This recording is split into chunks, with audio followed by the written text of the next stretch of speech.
Poshmark just dropped some of the biggest news and the biggest change we've seen since their attempt last year to change their pricing structure. If you're new here, hi, my name's Annette. I'm a full-time fashion reseller, and Poshmark is my #1 performing resale platform. My specialty is in handbags and leather goods, and I also comment on the reselling news. And we have some big news today. Every year, Poshmark shipping goes up around in the springtime, and this year was no exception. We're now up to $8.27.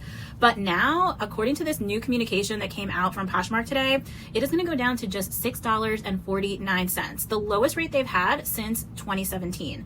This is incredible news because the value proposition for shipping lightweight items or small items on Poshmark was really going down the drain as their flat rate shipping went up, even though their flat rate shipping continues to be an incredible value. A lot of what we love about Poshmark's shipping protocol is staying the same. It's still going to be a flat rate shipping on every order, no hidden fees, no guessing. You're still going to get a label sent to you from Poshmark when you make a sale, and it's still going to be good for up to £5. The only change that is really happening is in the packaging. You won't be able to use the white priority mail packaging collection of boxes anymore. And that's because they're switching their shipping service from priority mail to Ground Advantage, which is a cheaper option and has a little bit longer or slower delivery time. This change is taking place September 12th, which is Friday of this week, giving us 3 or 4 days to adjust to this change.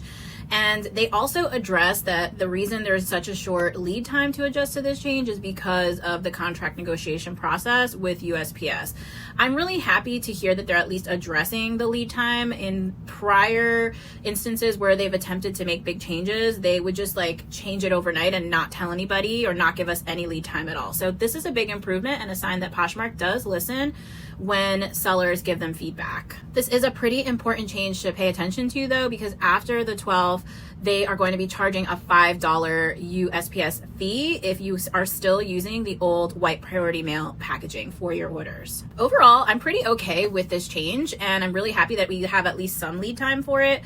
I think that this is really going to help close sales on the platform for sellers because shipping has previously been too high compared to other platforms offerings, and I think that that was a barrier for a lot of buyers at times. So I think that this is going to help us make sales, and it's very timely because we are heading into the heavy shopping period of the year where people are shopping for holidays, and typically we see a surcharge from the carrier services because there's so much increased shipping during this time. So for buyers to actually see shipping go down somewhere, I think is a huge advantage. As always, let me know in the comments below how you guys feel about this. Do you agree? Do you disagree? Do you think it's going to help sales, or do you think that it's going to cause more issues? I want to hear about it. Thank you so much for watching, and I'll see you guys in the next one.